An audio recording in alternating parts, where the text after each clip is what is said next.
Welcome to Burlap Teachers. Enjoy the video. You start by verifying the essentials. Confirm your Ps5 has the latest system software and note the version. Next, check the router's SSID, password, and band too. 4 GHz versus 5 GHz matters for range. Power cycle both units.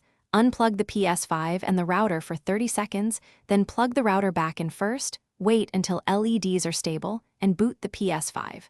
Once the console is up, go to Settings Network to begin the connection attempt.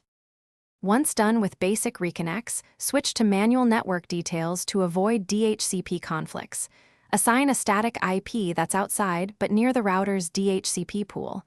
Then change DNS to a public resolver like 1, 1, 1, 1 or 8. 8, 8, 8 to improve name resolution. If you still struggle, configure port forwarding. Open TCP ports 80 and 443 and TCP/UDP ranges used by PlayStation services. You finish by running a full test. Go to Settings Network Test Internet Connection and note the IP, NAT type, ping, and download speeds.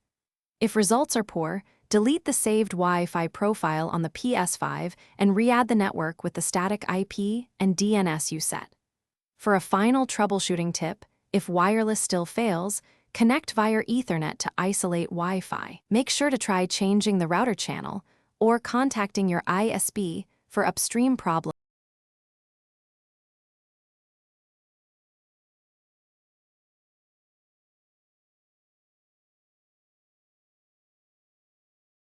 Thanks for watching. Consider subscribing if this video helped you.